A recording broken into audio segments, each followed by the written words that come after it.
When I opened the nursery display, my duffel bag was already under the crib. I had locked it in the kitchen suite 20 minutes earlier. I remember checking twice, because by then I'd already heard somebody brushing their teeth behind a wall that wasn't connected to plumbing, and I'd started doing little things to prove to myself I wasn't losing track of reality. If anyone ever offers you cash to spend the night in a place that isn't meant to be lived in, leave before they finish naming the amount. Don't stand there doing the math in your head. Don't tell yourself, all you have to do is sleep. I made that mistake because I needed $800 more than I needed common sense, and by the time I understood what the building was doing with me, it had already learned the order of my evenings. I didn't take the job because I was brave. I took it because I was 34, behind on rent, and making less money than I'd told everybody I was making. I'd spent 11 years delivering appliances and assembled furniture for a regional chain outside Columbus. Then I slipped on a wet loading ramp in February, tweaked my lower back, and went from reliable guy they can send anywhere to he can still work, just not on payroll. If you've never had a boss say that to your face, it's a strange kind of humiliation. They don't fire you, they just start routing around you. By August, I was doing whatever came through people I knew. Storage cleanouts, moving help, junk hauling, painting. The kind of jobs where nobody asks for a resume because they only need you for 6 hours and want to pay cash. My friend Leo called me on a Thursday and said he had something weird, but easy. It's overnight, he said, at Ridgeway, the furniture place. It's not really a store, more like a warehouse. They need a body there after close. For security? He paused too long. For occupancy. I thought he was joking. I actually laughed. He didn't. You sleep there, I said. You stay there, he said. A few nights. Walk around once in a while. Use a couple things so the rooms look lived in. Don't ask me all the details. I did one shift 2 months ago. Easiest money I ever made. If it was so easy, why aren't you doing it? My wife wouldn't let me go back. He tried to make that sound funny too. It wasn't. Ridgeway Domestic Exchange sat behind an abandoned Sam's Club in an industrial strip where all the buildings looked temporary, even though they'd been there since the 90s. No storefront windows, just a huge box with a faded sign and a loading dock running the length of one side. They bought full house lots from estate clearances, model home refreshers, foreclosures, storage auctions, hotel liquidations, anything domestic and resellable. If a realtor wanted to stage 10 apartments fast, Ridgeway could put together 10 entire fake lives by the weekend. Couches, rugs, dishes, wall art, lamps, linens, fake plants, half-working side tables, all of it. What I didn't understand until I got inside was that they didn't just shelve inventory. They built neighborhoods out of it. The front half of the old store had been divided into room sets and walk-through suites. Not flimsy little showroom corners with one couch and a lamp. Full environments, kitchens with islands and pendant lights. Bedrooms with nightstands and chargers on the floor. Nurseries, dens, guest rooms, breakfast nooks, laundry closets, small office corners with unpaid-looking stacks of mail tied off with twine, each one themed and tagged. Empty nester warm modern, lake condo transitional, first apartment starter package, post-divorce bachelor refresh, multi-generational family traditional. Whoever named them had a mean streak. Some of the displays were single rooms, some were connected into fake apartments, separated by partial walls and false hallways. They even had lit window boxes in places where a real building wall should have been, backlit with blurry suburban evenings or city skylines, or a line of trees in fall. A black-painted ceiling 30 feet up swallowed the overhead structure.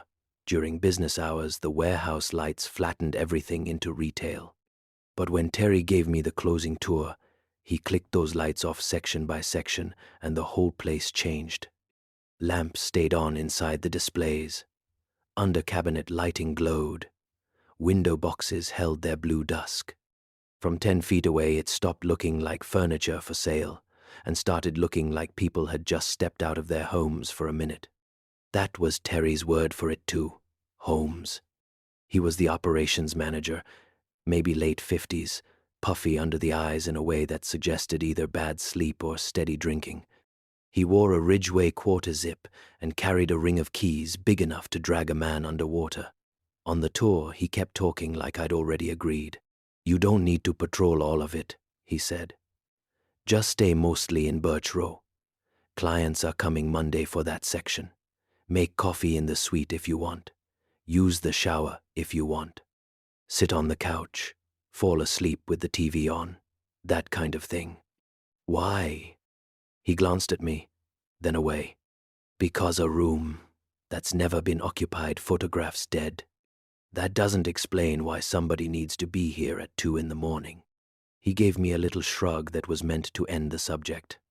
"Insurance liked the idea of somebody on site.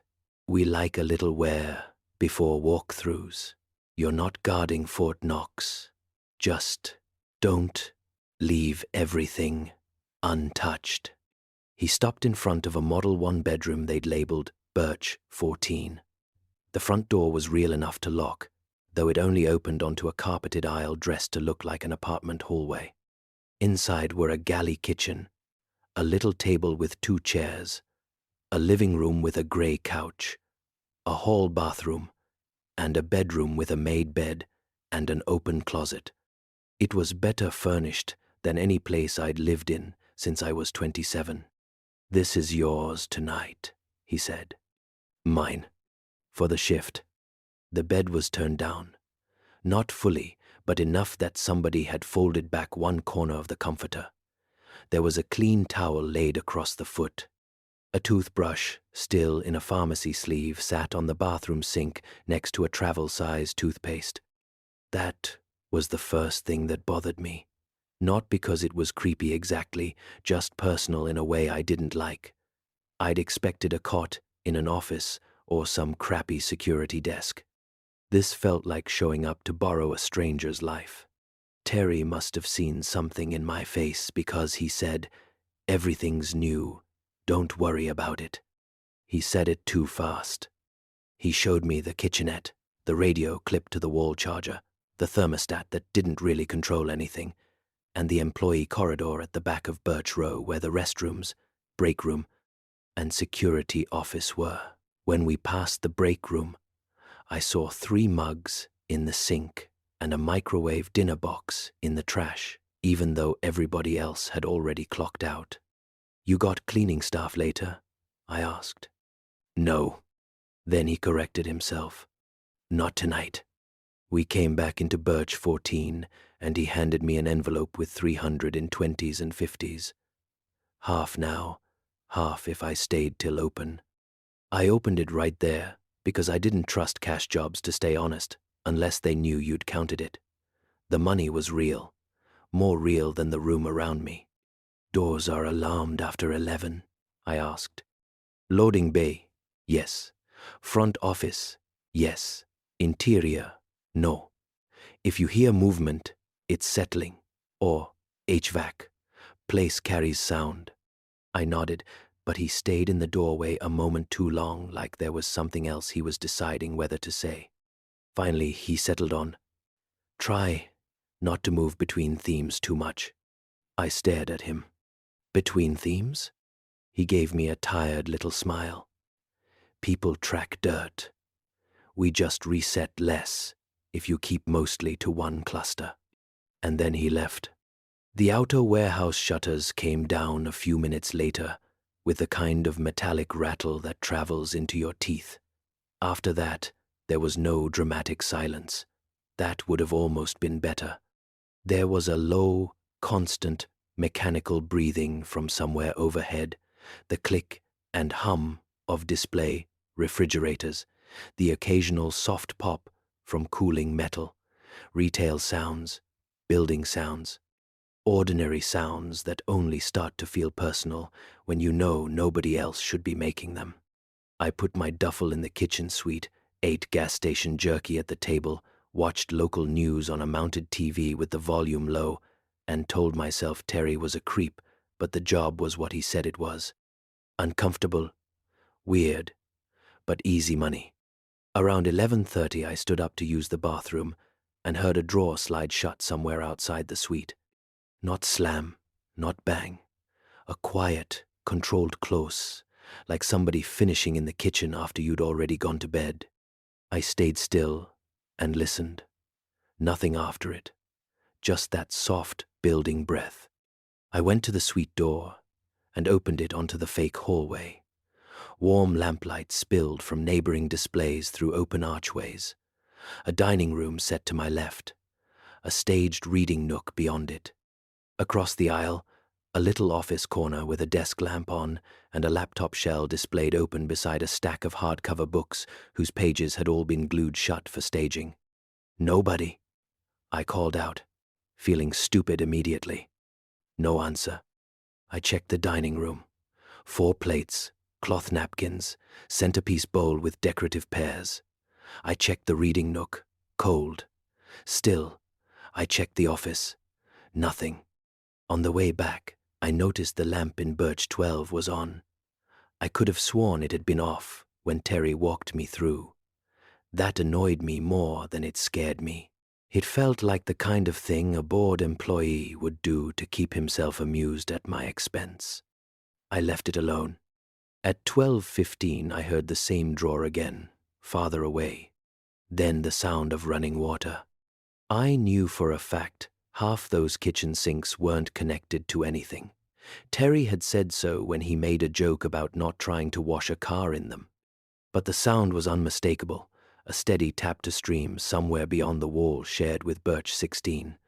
I grabbed the radio from the charger, thumbed it on, and said, "Terry?" "Static." "Terry, if there's somebody else in Birch Row, let me know now." Static. Then a burst of clipped voices from some other frequency, then dead air. The water shut off by itself. I should have called Leo and told him to come get me. I should have taken the 300 as hazard pay and left through the loading bay before the alarm armed. Instead, I did what embarrassed men usually do when they don't understand something and don't want to look weak in front of nobody. I went to check. Birch 16 was a larger unit with a fake stone backsplash and a breakfast peninsula. The faucet was dry. The sink was dry. But on the counter beside it sat a single white plate with a damp ring under a glass that wasn't there anymore. There are details you don't clock as fear until later. At the time, I was focused on the plate. Plain white ceramic with one of Ridgway's little paper tags looped through the underside, only this one had been flipped face down.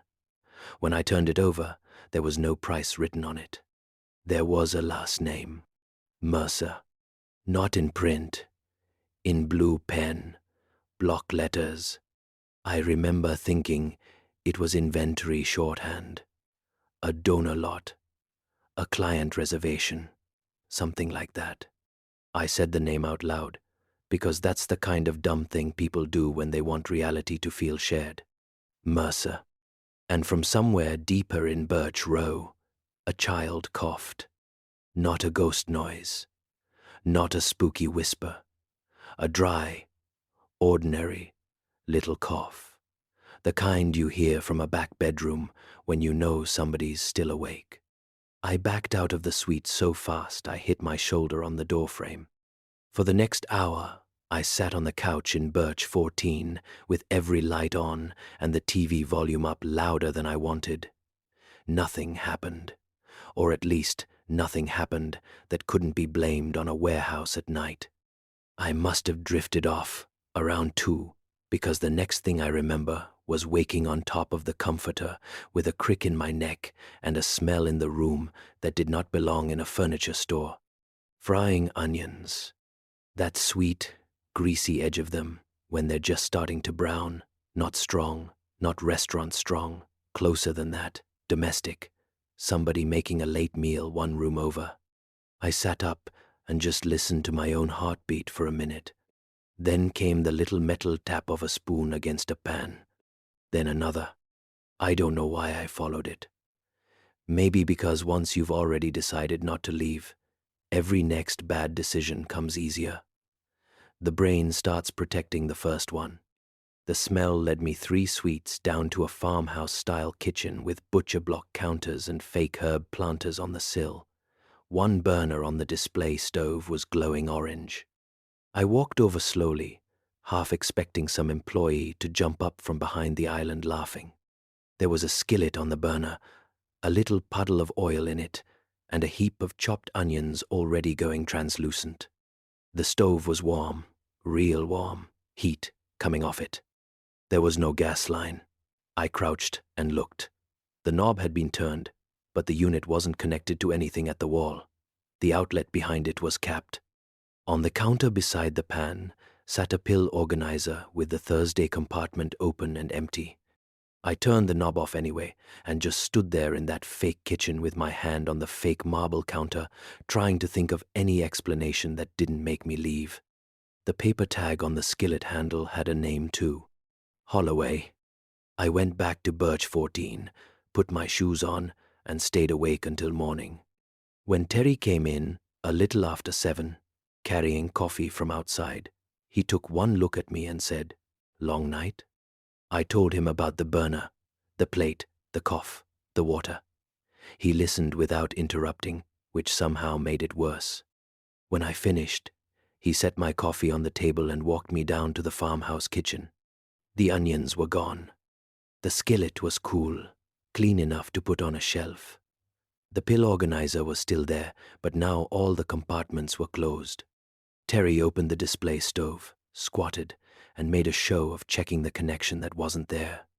Then he stood up, rubbed the back of his neck, and said, "We get cross-set contamination sometimes." What does that mean? Things shift. Staff misplace items during reset. At 3 in the morning? He met my eyes then, and for the first time there was no managerial gloss in his face, just fatigue, like we were both pretending for different reasons. "If you want the other half, come back tonight," he said. "If you don't, I won't chase you." That should have been it. But he had my attention in the ugliest possible way. Not with mystery, exactly. With money and insult. Whatever was happening, he believed I might still come back, and I hated that he was probably right. I went out to my truck, sat there with the AC on, and stared at the warehouse wall while I counted what I had in my checking account, what I owed by Monday, and what part of my pride could be exchanged for another 300. At noon, I was still in the parking lot. At 1, I drove to my apartment, showered, lay down, and got maybe 90 minutes of bad sleep before I woke up smelling onions again, even though my kitchen had been empty for a week. I went back at 6. That was the last time Ridgeway looked like a store. Day staff were still moving through the front with handheld scanners and clipboards, but Birch Row had that end-of-day hush already settling over it. I saw a woman in a green Ridgeway polo relabeling a coffee table in Birch 11. She was maybe my age, hair tied up with a carpenter pencil stuck through the knot. I asked if she worked Birch often. "Too often," she said. "Ever had stuff move around overnight?" She paused with the tagging gun in her hand. "You're the sleeper. That obvious? Terry only pays people when a row gets bad." I didn't like that wording. Gets bad how? She looked over both shoulders like there was somebody to overhear, though the nearest employee was 50 feet away. You leave a cabinet open in one unit, it'll be closed in another by morning. A blanket you folded wrong shows up straight on a different bed. Tags switch suites. Nothing huge. She shrugged like she hated talking about it. Mostly it acts like a housekeeper with a head injury. Acts? She didn't answer that. Instead, she pressed the new price tag into the table's underside and said, "If you wake up and something feels too personal, don't assume it's for you." Then she moved on. That sentence sat in me the whole time I settled back into Birch 14. Too personal. Not for you. I kept my shoes on that night. I told myself that mattered. The second shift started quiet in a way that felt arranged. No drawers, no water, no cough. I watched a baseball game until the signal fuzzed out, then wandered one suite over and made myself use the bathroom there just to prove I could move between rooms without letting them acquire meaning. I left the medicine cabinet open when I came out. At 11 I checked. Still open. At 11:20 I heard a tiny click from down the row. The cabinet in Birch 15 was now closed. I didn't run. I actually laughed once, under my breath, because sometimes the mind refuses fear by turning everything into irritation. Cute, I said to the room. I took a strip of blue painter's tape from my truck and started marking thresholds, just little pieces folded over the edge of the baseboard where each suite began. Birch 12, Birch 13, Birch 14. The nursery display at the dead end that I'd never gone into the first night because there was no reason to. It was a well-done nursery. Neutral walls, rug with tiny stars, glider chair, changing table, crib, shelves with wood toys and cloth bins. One of the fake window boxes showed tree branches moving in a slow projected breeze. Somebody had gone too hard on authenticity. There was a diaper caddy by the changing pad with creams and wipes, and one of those ugly bulb syringes for baby noses. A folded blanket lay over the crib rail. I stepped inside, put a piece of blue tape on the inside of the door trim, and felt something under my boot. A pacifier. Used. Not antique yellow or dusty. Modern silicone, fresh enough that it still had a little pocket lint stuck to it. I picked it up with 2 fingers and nearly dropped it when I realized it was warm. I left that room and went back to Birch 14 without finishing the circuit. A little after midnight, I decided I was going to get my duffel from the kitchen, walk it to the loading bay, and make Terry explain the rest before I spent another minute there. I crossed the fake hall, turned into Birch 16, and stopped cold. My duffel wasn't by the kitchen chair where I'd left it. That hit before the fear did. I set things down. I remember where I set them. That's a stupid point of pride when your life feels unstable. Little acts of order become proof you still exist in sequence. So I stood there looking at the empty chair and felt my whole body go hot. I searched Birch 16, then 14, then the dining set between them. Nothing. I radioed Terry. Nothing back. I went to the security office. Empty. On the way there, I noticed 2 things that made the air around me feel suddenly thin. First, the lit window box in Birch 18 no longer showed a generic skyline. It showed the exact sodium yellow parking lot outside the motel I'd been staying in after my lease lapse in May, right down to the dented ice machine enclosure and the strip of chain link fence with plastic bags caught in it. Second, every piece of blue tape I'd placed had been moved 1 suite to the right. Not removed. Not fallen. Moved. I found my duffel under the crib in the nursery display. Zipper half open. The t-shirt I'd packed on top was gone. That was where this story began for me in the real sense. Not with fear, but with grammar. Up to that point I could still tell myself a person had done these things. A prank, a trespasser, some psycho employee with keys and time. But when I knelt and reached under that crib for my bag, I saw my missing t-shirt folded small and flat beneath the little baby blanket on the rail.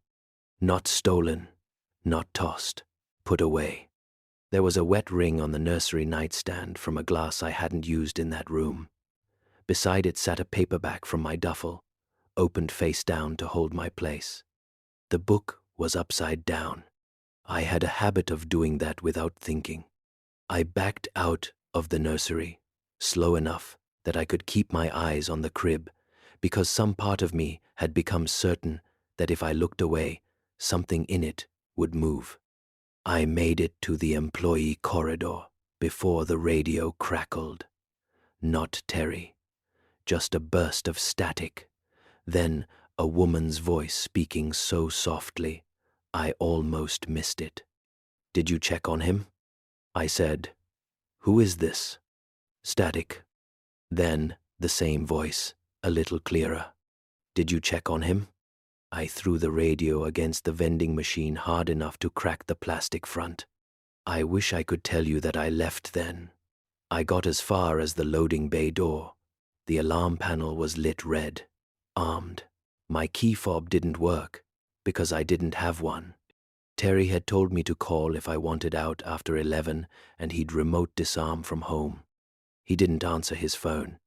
I sat on the concrete by the bay for maybe 15 minutes, sweating through my shirt, staring at the dark seam under the roll-up door like I could widen it by wanting to. It was ridiculous. A grown man trapped overnight in a furniture warehouse, waiting for morning like a kid locked in a school. Then, from Birch Row, I heard a soft electronic chiming pattern. A lullaby. One of those battery toy songs that's only 6 notes long and somehow always sounds lonelier than real music.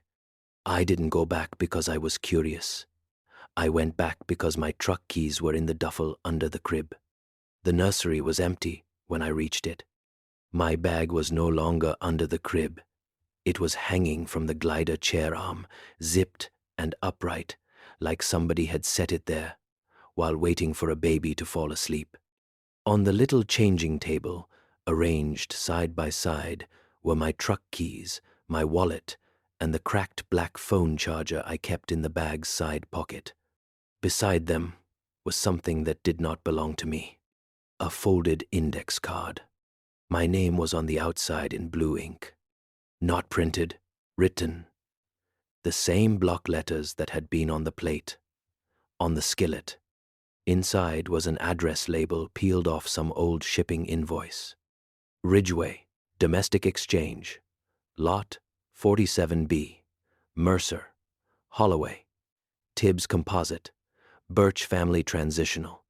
There were more names beneath those 3, crossed out. At the bottom, somebody had written, in smaller handwriting, "Not enough continuity." I didn't sleep at all the second night. I sat in the break room till morning with the vending machine buzzing beside me and every fluorescent light on. Nothing came into the corridor. Nothing opened. Nothing called my name. At 6:58, Terry walked in carrying coffee and looked genuinely surprised to see the broken radio on the floor. He didn't bother pretending after that. He closed the break room door, set his coffee down, and said, "How much did you read?" "Enough." He sat across from me, not defensive, just tired in a deeper way than the day before. "You need to tell me what this is." "It's inventory," he said. I laughed in his face. "Don't do that." He rubbed his hands once over his knees. Ridgeway used to sell individual pieces. Then developers started buying whole packages. Short-term rentals, retirement apartments, model homes, executive housing. People don't want furniture anymore. They want a finished feeling, a believable life. So, you stage it. We buy house lots, full contents where we can get them, better margins, estate clearances, foreclosures, family sales. It's cheaper if you take all of it than if you cherry-pick. Dining set, medicine cabinet, kid room, half a garage, whatever they've got. And if you build enough rooms out of things that were actually lived with, they don't always reset clean. I just stared at him. He must have seen I needed something more concrete than that, because he kept going. A man dies in his chair with the TV on 3 months before his daughter clears the house. A family gets evicted, and half the kitchen goes into storage, half goes to auction. Somebody leaves a nursery complete because it hurts too much to sort. None of those rooms end properly. Most of the time, it means nothing. It's just stuff. But sometimes, we cluster a row wrong, or we get too much from one kind of break in one section. and after close, it starts trying to behave like a home again. Trying, I repeated. He nodded once. It likes sequence, the ordinary kind. Water run, towel used, bed turned, cabinet closed, child checked on, dishes left, lights off. If nobody's in the row, it pulls from whatever's nearest. Staff hate opening after a dead night because nothing stays where it belongs. Entire breakfasts laid in units with no tables, shoes in bathtubs, pills counted out. Once we found 3 humidifiers running in different nursery pods and all the mirrors fogged. He was talking about it like mold, like a leak pattern. My body hated how matter-of-fact he sounded. So your solution is paying people to sleep inside it. Paying people to occupy the row keeps it localized. Localized. It stops reaching. That was the first sentence he said that landed with real weight. I think he regretted it immediately, because he looked away and stood up. Reaching where? He didn't answer. Instead he said, "You should leave it messy if you stay. Don't tidy. Don't complete other people's rooms. Don't answer if you hear your name from a unit you haven't been in." I pushed my chair back so hard it squealed. "There it is," I said. "There's the rules. That's the part you were saving." "It's not rules." He sounded irritated now, maybe because he knew how insane it sounded. "It's pattern avoidance. You said I could leave. You can. What happens if Birch goes empty tonight?" He held my eyes a second too long. "Probably nothing you'd want tied to your name." I wish I'd punched him. Not because it would have helped, but because it would have been a cleaner emotion than the one I had, which was horrible, practical thought. If I left, I lost the money. If I stayed, I learned what he meant by reaching. Those should not have felt comparable. In the moment, they did. I asked, "What happened to the last sleeper?" He took too long to answer. "Which one?" I was already standing. My chair hit the wall. He didn't stop me when I went past him into the employee hall.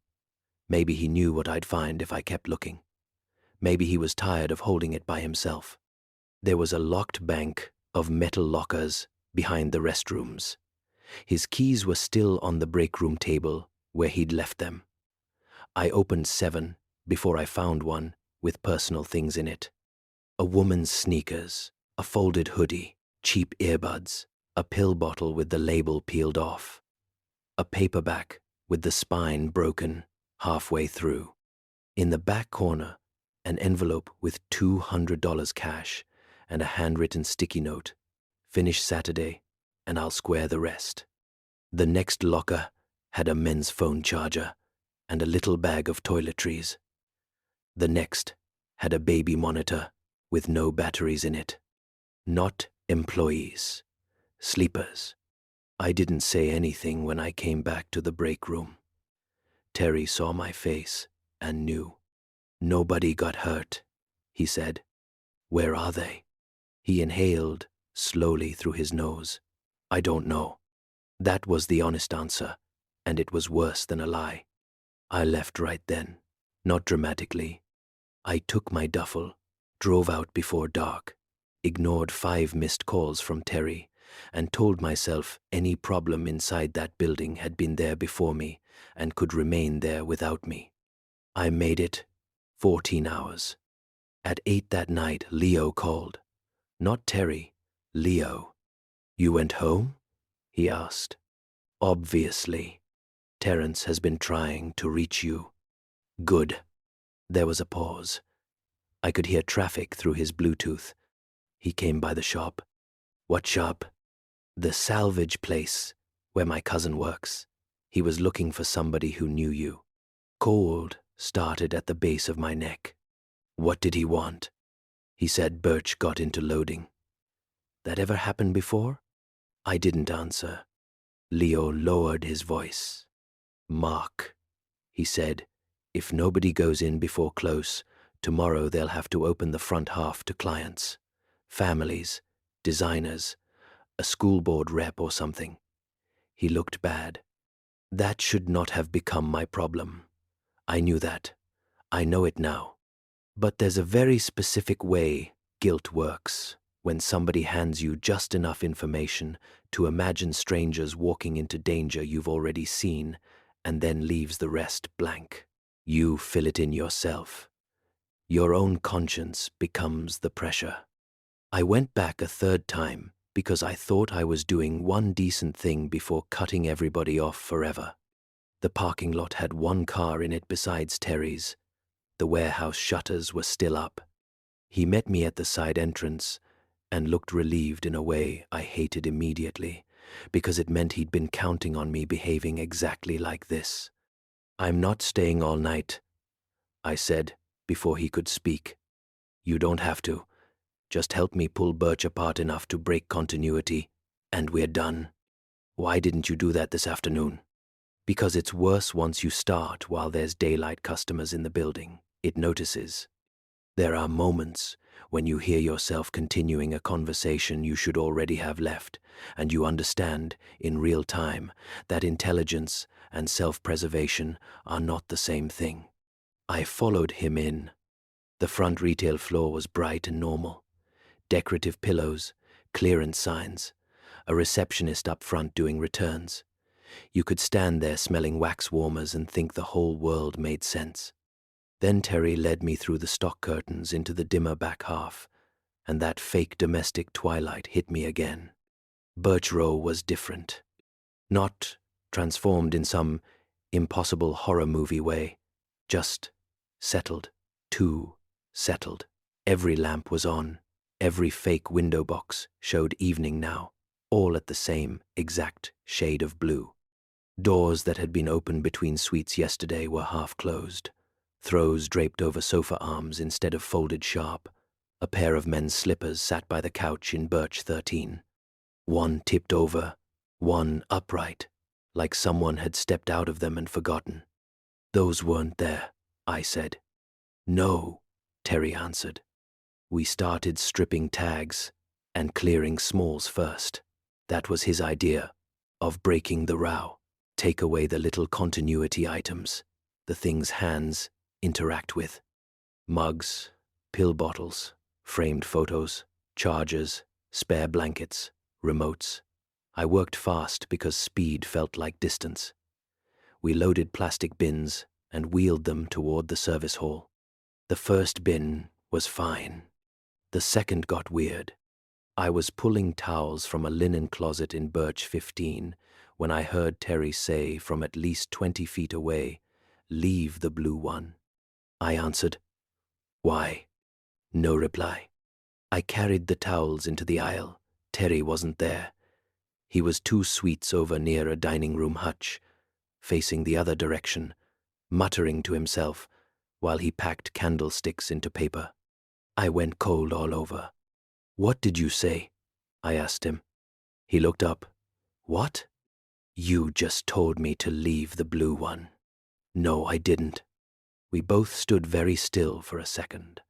Then, from the bedroom behind me, Terry's voice said, calm as a man giving directions, "That one was hers." I dropped the towels. Terry was already moving. He grabbed my arm and pulled me into the aisle hard enough to hurt. Neither of us looked back into the bedroom. "Don't answer if it uses a voice you trust," he said. "That's not a rule." He didn't respond. We worked faster after that, barely speaking. The more we removed, the worse the row seemed to arrange itself. In Birch 12, I stripped a bed and came back with the fitted sheet bundled in my arms to find the pillows replaced in sleeping position, dented shallow in the middle like a head had just lifted. In the nursery, the glider chair began rocking on its own. Not wild, not theatrical, tired, small. The kind of motion somebody gives a chair with their foot while reading in the dark. Terry refused to go into that room. By 10:30, we had 3 carts full of small items in the service corridor, and Birch looked barer, but not weaker. The emptiness had made the bones of the place show through. Without the pretty staging distractions, you could tell how many of the fixtures were real household pieces instead of showroom stock. Cabinet doors with old screw holes, light switches yellowed from use, closet shelves bowed under weight they no longer carried, a child-height pencil mark on the inside of a pantry door, half painted over, but still there if you looked right. These weren't copies of homes, they were harvested sections of them. We were in Birch 18 when the overhead warehouse lights shut off. That wasn't supposed to happen until midnight. The back half of the building dropped into display lighting only. Pools of warm yellow separated by dark aisles and ceiling void.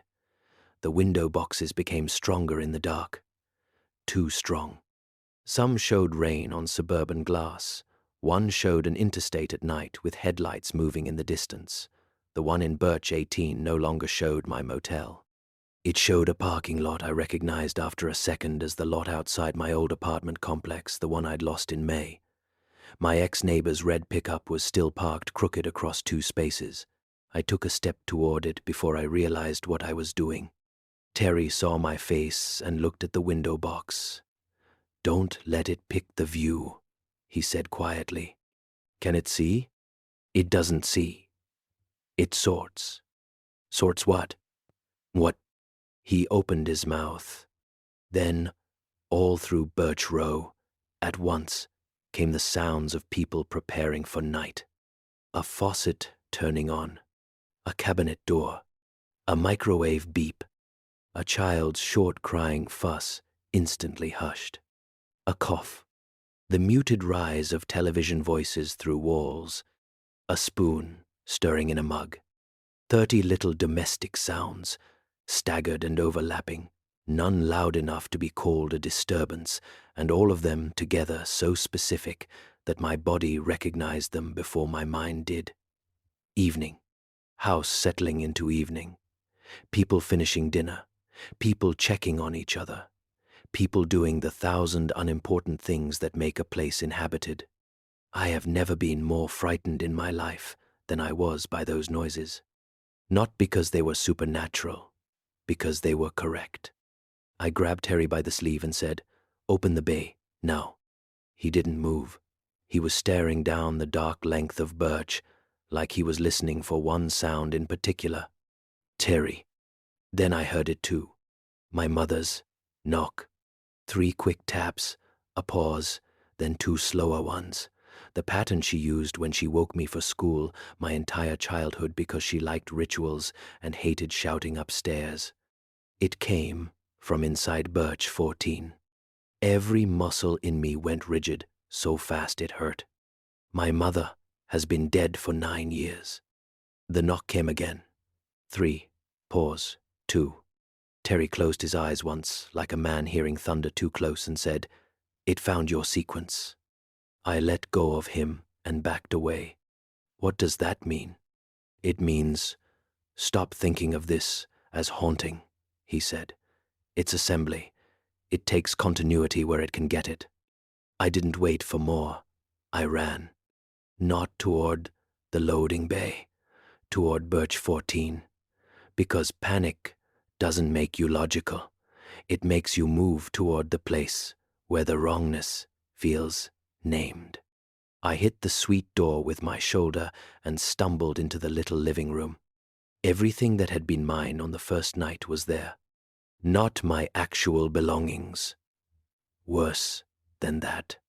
A pair of work boots, like the ones I'd thrown out last spring. A phone bill from a carrier I used 3 years ago. A cheap metal watch I'd lost during a move. A framed photo on the shelf of me and Leo outside a bowling alley. Except when I grabbed it, the faces were slightly off. Too smooth. Not a real picture. A guess made from memory and pattern. On the coffee table sat a bowl of microwave chili with the skin on top just beginning to wrinkle. I hadn't had chili in months. I used to eat it all the time when I lived alone because it was cheap and kept. Beside the bowl was a spoon. Beneath the spoon, one of Ridgway's paper tags. No price. Occupant. That word. Not enough continuity. Occupant. The whole place swayed around me, though I knew the building itself was still. I remember Terry shouting my name from somewhere behind, but it sounded distant and wrong, already half translated by the room. In the bedroom, the comforter had been folded down farther than before. My duffel sat open on the bench with my clothes sorted into stacks. Socks paired, toiletries lined on the dresser. The bathroom light was on, toothbrush wet. I hadn't touched it. I heard the knock again. Not at the suite door. Inside the wall, behind the bed. 3. Pause. 2. 2. Something on the other side wanted me to answer a room that did not exist here and had existed once somewhere else. I walked backward into the hallway, hit the opposite wall, and looked up just in time to see movement in the nursery display. The glider stopped rocking. A figure had been in it. I know how that sounds. I didn't see a face. I didn't see a ghost sit up. I saw the back cushion rise slowly, as if weight had just been removed, and the little ottoman in front of the chair give one final settling creak under feet that were no longer on it. Terry grabbed my arm again. "Listen to me," he said. "We have to scramble it." I tore free. "What?" "It's too coherent now.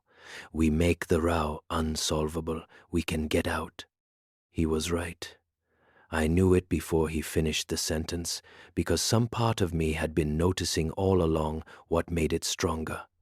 Completion, sequence, the feeling of a night going where it was meant to go.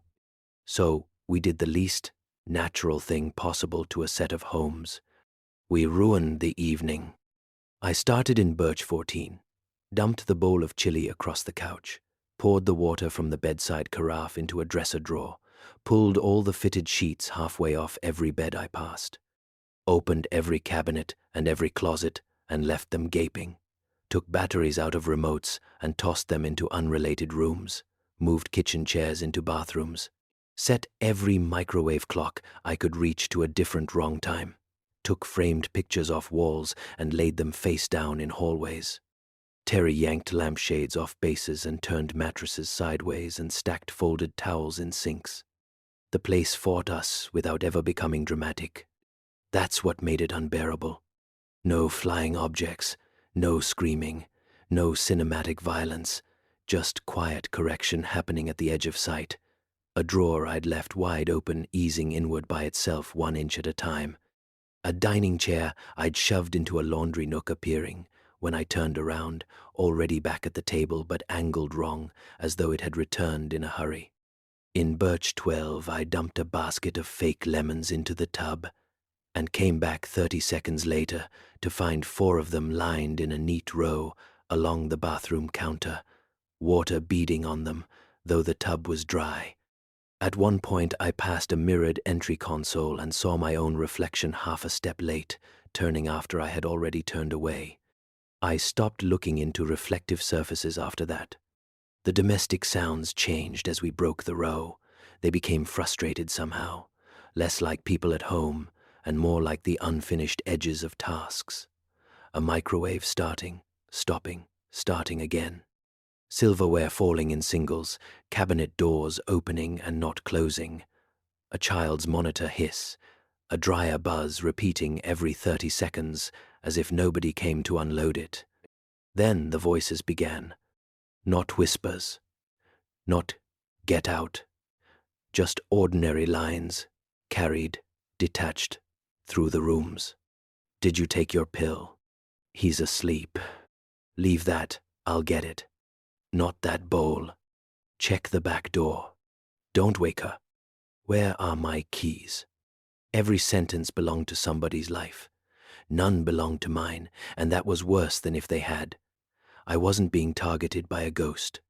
I was being routed through the loose ends of households that had never finished being households. In Birch 17, Terry stopped dead in the doorway of a den display. I almost slammed into him from behind. He was staring at a recliner in the corner, an ugly brown one with nail-head trim and a crocheted blanket over the arm. "Terence," a man's voice said from the chair, not loud, not threatening. Familiar enough that Terry made a noise in the back of his throat. I've only ever heard from people seeing hospital machines change number. "You don't answer it," I said, because now I understood at least that much. But Terry was already moving toward the chair. "Terence," the voice said again, "you left the porch light on." Whatever history sat in those words, it cut him open. His face changed. Not hypnotized, not possessed, just hit with memory, hard enough to override judgment. He reached for the recliner arm with one hand like somebody steadying himself before speaking to a sick parent. And then the blanket on the chair rose underneath, as if something had taken a breath. I grabbed Terry around the chest and hauled him backwards so hard we both crashed into a bookshelf display. Books and decorative boxes went everywhere. The chair rocked once, twice, and stopped. He hit me in the shoulder,